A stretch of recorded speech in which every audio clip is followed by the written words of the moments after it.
Hello guys, welcome back. ఇది వచ్చేసి పీర్ల పండుగ డే 3లో పార్ట్ 4 వీడియో. ఇంకా ఇక్కడ చూడండి, ముద్దులన్నీ బయటికి తీసిన తర్వాత ఇంకా మా అన్న వచ్చేసి దారైతే చేస్తున్నాడు గుండం తొక్కే వాళ్ళకి. ఇక్కడ చూడండి, ఎర్రగా మండే బొగ్గులతో అయితే స్నానం చేస్తున్నారు. నేను అక్కడ పక్కన నిలబడి చూస్తున్నా కానీ నాకు గూస్ బంప్స్ వస్తున్నాయి. ఇంకా గుండం తొక్కే వాళ్ళందరూ సావిట్ లోపలికి అయితే వెళ్ళారు. ఇక్కడ పసుపు నీళ్ళు అయితే జలుగుతారు లోపల. ఇప్పుడు చూడండి, గేట్ ఓపెన్ చేయగానే అందరూ ఇలా పరిగెత్తుతారు. చూడండి ఎలా పరిగెత్తుతున్నారు.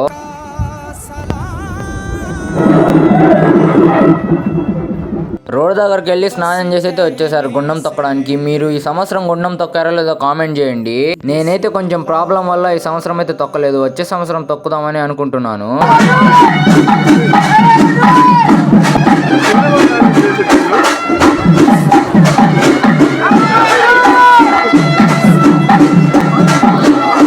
గుండం తొక్కడం కంప్లీట్ అయిన తర్వాత పెద్ద పీరుని బయటకు అయితే తీసుకొని వచ్చారు. ఇంకా నేను తాబూజ్ అయితే తీసుకున్నాను. ఇప్పుడు అందరూ ఊరంతా తిరగాలి. పీర్లు ఇంకా తాబూజ్ అయితే తీసుకొని నైట్ ఊరంతా తిరిగి ఇంటికి వచ్చి పనుకొని మధ్యాహ్నం 12కి అయితే లేసాను. ఇంకా బాగా ఆకలేస్తుందని మా ఊరు సెంటర్కి అయితే వచ్చాను రైస్ తినడానికి. ఇంకా మీరు వచ్చేసి పీర్ల పండుగకు సంబంధించిన నెక్స్ట్ వీడియో అయితే కలుసుకుందాం. అప్పటి వరకు మన పేజ్ని ఫాలో లేక సబ్స్క్రైబ్ చేసుకోండి. Bye guys.